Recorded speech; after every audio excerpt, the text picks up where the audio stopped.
सच बताना कितने बच्चों ने होमवर्क ट्राई किया था? अब ईमानदारी से बताना बेटा, देखो तुम जेईई की तैयारी कर रहे हो और अगर तुम झूठ बोलना चाहते हो तो तुम आखिरी तक झूठ बोल लेना, लेकिन रिजल्ट वाले दिन तुम्हारा झूठ काम नहीं आएगा।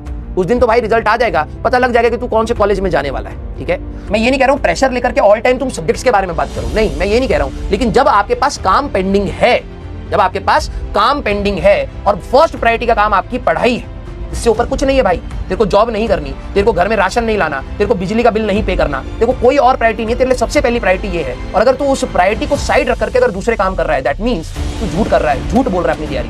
तेरे को वो उसी दिन फील होगा जिस दिन तू एक दिन तमीज से, जो बच्चे ढंग से एक दिन भी नहीं पढ़े ना, एक बार पढ़ करके देखना, ये मान लेना आज मेरे को ये देखना है कि पढ़ करके सोने का आनंद क्या होता है, और उस दिन आपको रियलाइज होगा इससे बेस्ट फीलिंग एक स्टूडेंट के लिए हो ही नहीं सकती। That chat is not for your communication, that is to me, वो आप मेरे से कम्युनिकेट करें। प्लीज आपस में बात मत करिए बेटा, ठीक है? आपस में बात करने वाले बच्चे बहुत होते हैं, वो रह जाते हैं स्टूडेंट। आई भाई देखो, एक चीज मैं आप लोगों से शिकायत के फॉर्म में कहूंगा कि आप लोग आफ्टर क्लास जब मैं आपकी चैट खोलता हूं, ये नीट में भी मेरे को नहीं मिलता, लक्ष्य में भी मिलता, आप लोग आपस में बहुत ज्यादा बात करते हैं। ठीक है, हाँ सीरियस, अब मैं आपको एक सीरियस बात कह रहा हूं, आप लोग आपस में बहुत ज्यादा बात करते हो और फिर आप लोग बोलते हो कि सर हमारे पास टाइम नहीं होता है कि सर हम लोग क्वेश्चंस प्रैक्टिस करें। अब जरा देखना, मैं अगर आपसे पूछूं कि भाई कितने बच्चों ने ये क्वेश्चंस को ट्राई किया, होमवर्क ट्राई किया है, मैं आपसे कभी भी बेटा देखो, मैं आपको ना कभी भी प्रेशर देकर के पढ़ाने वाला टीचर हूं नहीं।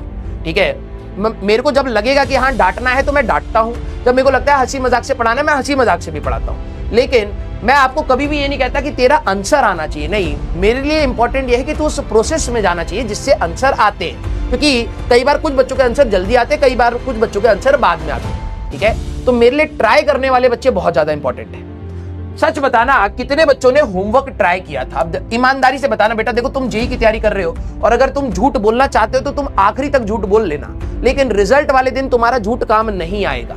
उस दिन तो भाई रिजल्ट आ जाएगा, पता लग जाएगा कि तू कौन से कॉलेज में जाने वाला है। ठीक है, तो प्लीज आप लोग अपनी तैयारी में अपने से झूठ एटलीस्ट मत बोलिए। ठीक है, और यहाँ पर जब मैं क्लास में पूछ रहा हूँ तो मैं और तू सेम ही है। तेरे पेरेंट्स भी इस एग्जाम की तैयारी नहीं कर रहे हैं, जितनी मेहनत हम दोनों मिल करके कर रहे हैं उतने तेरे पेरेंट्स भी नहीं कर रहे होंगे। तो यह एग्जाम के लिए कह रहा हूँ, उनका स्ट्रगल अलग है, वो मैं उसको डिनाई नहीं कर रहा हूँ, उसको छोटा भी नहीं कह रहा, लेकिन यस इस तैयारी में हम लोग आपस में एक दूसरे से झूठ ना बोले तो वो ज्यादा बेहतर रहेगा। सच बताना कितने बच्चों ने होमवर्क ट्राई किया? सच बताना कितने बच्चों ने होमवर्क ट्राई किया? अब मैं सीरियसली आप लोगों से हंसी मजाक साइड करता हूँ, क्योंकि मैंने आप लोगों के, देखो यार बोलना नहीं चाहिए लेकिन बुरा लगता है। ठीक है, जब मैं आप लोगों के चैट्स खोलता हूँ, देखता हूँ कि यार कि कहीं किसी बच्चे को आज के लेक्चर में कहीं डाउट आया है या कहीं वो अटका है, किसी चीज़ को मेरे को रिपीट करना चाहिए, किसी चीज़ की गहराई में जाना चाहिए, किसी चीज़ को ऊपर से बता देना चाहिए या समराइज कर, मैं वो इनपुट कहाँ से लूँ? जब आप लोग, मैं आपकी चैट खोलूंगा तो आप लोग अगर आपस में ही बात कर रहे हो तो मेरे को लगता है यार ये तो नॉनसेंस है। पढ़ने वाला बच्चा पता नहीं क्या कर रहा है, उसको क्या प्रॉब्लम है क्या नहीं है वो मेरे को समझ ही नहीं आता है, आपके बैच में स्पेशली नहीं समझ आता है। ठीक है, अब जरा देखते हैं कि होमवर्क कितने बच्चे ट्राई करके आ रहे हैं। देखो 35% बच्चे हैं जिन्होंने होमवर्क ही ट्राई नहीं किया है, 35, and this is not a small percent. ठीक है,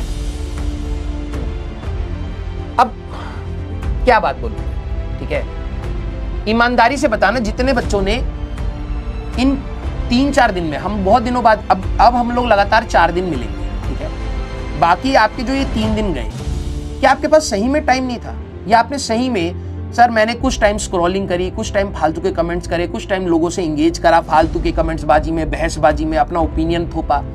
सच बताना आप लोगों ने किया ये? सॉरी, भले आपने इंस्टा पे किया, यूट्यूब पे किया, आपने जो भी आपके सोशल मीडिया साइट्स हैं जो भी आपने किया, या व्हाट्सएप पे अपने दोस्तों के साथ फालतू की कन्वर्सेशन जो आप अवॉइड कर सकते थे, फॉर द टाइम बिंग आप अवॉइड कर सकते थे, क्या आपने किया? आपने हो सकता है लेक्चर के बाद में भी कमेंट्स करके फालतू में एक दूसरे से बहस कर रहे हो या एक दूसरे से बात कर रहे हो, जिसका कोई सेंस नहीं निकलने वाला। इस 2 साल की तैयारी में उसका कोई सेंस नहीं निकलने वाला कि अगर तू वो ओपिनियन देता भी दूसरे बंदे को तो तेरी तैयारी में बहुत बड़ा फर्क आ जाता, कोई फर्क नहीं पड़ने वाला। तो अब आप बोलोगे सर मेरे पास टाइम नहीं था, तो ये क्या है? ये तो प्योर झूठ हुआ ना भाई, ये प्योर झूठ हुआ ना। आप में से 35% में हो सकता है कुछ बच्चे 10-15% या 20% भी जेन्युइन होंगे जिनके पास सही में टाइम नहीं रहा। ठीक है, लेकिन ये टाइम निकालना पड़ेगा भाई। तू उस चीज के डिलेमा में मत रह कि यार मेरे पास टाइम नहीं है तो मैं नहीं करूंगा, कोई दिक्कत नहीं, लेक्चर देखने से हो जाएगा। नहीं होगा, ठीक है। जो भी आपके बैच से सिलेक्शन लेंगे अगले साल, बिलीव मी, वो वही बच्चे होंगे जो नॉर्मल तरीके से आराम से अपनी चीजों को करते हुए जा रहे हैं। 15% अप्रोक्सीमेटली ऐसे बच्चे होंगे जो कहीं ना कहीं इधर उधर इंगेज कर रहे हैं, दूसरे से कमेंटबाजी कर रहे हैं, बहस कर रहे हैं, अपना कोई एक थॉट प्रोसेस बना रखा है, उस ओपिनियन को थोपने में लगे हुए हैं। तेरे को लगता है उस चीज से सिलेक्शन होगा और तेरे को लगता है कि जो तू टाइम वहां पर स्पेंड कर रहा है वो तेरी तैयारी के लिए बेनिफिशियल होगा? नहीं होगा, डेफिनेटली बता रहा हूं, नहीं होगा। इतना एक्सपीरियंस है मेरे को, ठीक है। जो बच्चा, मैं ये नहीं कह रहा हूं प्रेशर लेकर के ऑल टाइम तुम सब्जेक्ट्स के बारे में बात करो, नहीं, मैं ये नहीं कह रहा हूं, लेकिन जब आपके पास काम पेंडिंग है, जब आपके पास काम पेंडिंग है और फर्स्ट प्रायोरिटी का काम आपकी पढ़ाई है, इससे ऊपर कुछ नहीं है भाई। तेरे को जॉब नहीं करनी, तेरे को घर में राशन नहीं लाना, तेरे को बिजली का बिल नहीं पे करना, तेरे को कोई और प्रायोरिटी नहीं है, तेरे लिए सबसे पहली प्रायोरिटी ये है। और अगर तू उस प्रायोरिटी को साइड रख करके अगर दूसरे काम कर रहा है, दैट मीन्स तू झूठ कर रहा है, झूठ बोल रहा है अपनी तैयारी में, ठीक है। तो मैं आप सभी लोगों को ये 35%, हमारे पास 65 ने तो करा है ना, 35% वो बच्चे हैं जिन्होंने नहीं करा है, मैं उनसे बात कर रहा हूं। क्योंकि मैं अगर ये ऑफलाइन में होता और मैं तेरे से पूछता ना तो डेफिनेटली एक्सक्यूजेस निकल के आते हैं, तो मेरी तबीयत ठीक नहीं थी, मेरा ये हो गया, मेरा वो हो गया। उन सारी चीजों से तेरा सिलेक्शन नहीं होगा, सीधी सीधी बात। और जितना जल्दी तुम इस चीज को समझ जाओ ना बेटा, उतना ही बेहतर रहेगा, ठीक है। प्लीज अपने झूठी वाली जो तैयारी कर रहे हो ना, ये मत करो। इसमें सिर्फ आप थकोगे, पेन होगा, डिप्रेशन, एंग्जाइटी, ये जो फालतू की चीजें हैं, ये सब तेरे दिमाग में आएंगे। और जिस दिन तू तमीज से पढ़ लेगा ना, बिलीव मी, 10 साढ़े 10 तक अगर तूने तमीज से सुबह से लेकर के शाम तक बीच में खेला भी है, घूमा भी है, बात भी करी है, सेंसिबल चीजों पर तूने डिस्कशन भी कर लिया है, 10 साढ़े 10 11 12 बजे जब भी तू सोता है, बहुत सेटिस्फाइड होना चाहिए। और तेरे को वो उसी दिन फील होगा जिस दिन तू एक दिन तमीज से, जो बच्चे ढंग से एक दिन भी नहीं पढ़े ना, एक बार पढ़ करके देखना, ये मान लेना आज मेरे को ये देखना है कि पढ़ करके सोने का आनंद क्या होता है। और उस दिन आपको रियलाइज होगा इससे बेस्ट फीलिंग एक स्टूडेंट के लिए हो ही नहीं सकती, नहीं हो सकती। और जो बच्चे सही में अपने टारगेट्स जो सेट करते हैं कि यार आज मेरे को इतना काम करना है और आज मैं ये काम करके ही सोऊंगा, जब वो सोते हैं ना तो एक बहुत अच्छी सेटिस्फेक्शन होती है। वो आपके स्ट्रेस को बिल्डअप होने नहीं देता, चाहे सिचुएशन कितनी भी क्रिटिकल हो जाए, वो स्ट्रेस को बिल्डअप होने नहीं देता। वो आपके अंदर कैपेसिटी बनाता है कि आप उस स्ट्रेस को कैसे मैनेज करते हैं, ठीक है। आई होप मेरे को ये बात आपको बार बार रिमाइंड ना करानी पड़े कि आप एक ऐसे एग्जाम की तैयारी कर रहे हैं जिसमें आपकी बहुत एनर्जी रिक्वायर्ड है। और अगर आप अपनी एनर्जी को बहुत सारी अलग अलग डायरेक्शन में चैनलाइज कर देंगे, कभी कुछ कर रहे हैं, कभी कुछ कर रहे हैं, believe me you will drain out. आपको लगेगा आप थक रहे हैं, आपको लगेगा आप बहुत मेहनत कर रहे हैं, बट वो डायरेक्शन लेस होगी, आपको रिजल्ट नहीं मिलेगा। मैं हमेशा कहता हूं जेईई की तैयारी कठिन है, कॉम्प्लेक्स नहीं। कुछ बच्चे इसको कॉम्प्लेक्स बना देते हैं कि ये भी होता है, ये भी करना होता है, ये भी कुछ नहीं। जो क्लास में कराया वो ध्यान से समझ करके आपको HCV लगानी है, आपको PYQ लगाना है, आपको DPP लगानी है, आपको मॉड्यूल लगाना है। ये 4-5 चीजें अगर आप कर रहे हैं, अगर उतना कर लेते तो आपके पास और समय नहीं बचता है। लेकिन यस, कुछ बच्चों के पास और भी प्रैक्टिस का टाइम बचता है तो आप एडिशनल और भी चीजें कर सकते हैं, उसकी कोई लिमिट नहीं है। लेकिन अगर आप अपने से झूठ बोलेंगे बेटा, बिलीव मी आपकी तैयारी गड्ढे में जाएगी, आपका 11th पूरा हाथ से चला जाएगा। अब करते करते एक बहुत अच्छा चैप्टर हमारा खत्म हुआ है। अब हम लोग नेक्स्ट चैप्टर में जब जाएंगे तो आप फिर से जोश में आओगे। वो 5 या 6 लेक्चर का चैप्टर है सर्कुलर मोशन, ज्यादा बड़ा चैप्टर नहीं है, लेकिन पूरा लॉज ऑफ मोशन, पूरा laws of motion and kinematics का समीशन। मतलब अगर आपको काइनेमेटिक्स में डिफरेंशिएशन, इंटीग्रेशन वाले लॉजिक आते हैं तो आप सर्कुलर काइनेमेटिक्स समझ जाओगे। फ्री बॉडी डायग्राम और इक्वेशन बनाना आता है तो आप सर्कुलर डायनेमिक्स समझ जाओगे। काइनेमेटिक्स एंड डायनेमिक्स दोनों क्लब करके सर्कुलर मोशन खत्म। तो अब तू ये देख कि तेरे को मौका कहां मिल रहा है सुधारने का। जिन बच्चों ने पहले खराब किया है, तेरे को लग रहा है कि तू सर्कुलर से बैक ऑन ट्रैक आ पाएगा, नहीं, वो चैप्टर फिर से तेरे को तंग करेगा। तेरे को लगेगा यार मेरे को कॉन्फिडेंस नहीं आ रहा। अब तू कहेगा सर वर्क से स्टार्ट करूंगा। जितने भी तू फोर्सेस पढ़ रहा है इन्हीं का वर्क निकालना है। अब फोर्सेस ढंग से नहीं समझ आए तो वर्क कहां से निकालेगा, समझ, है ना।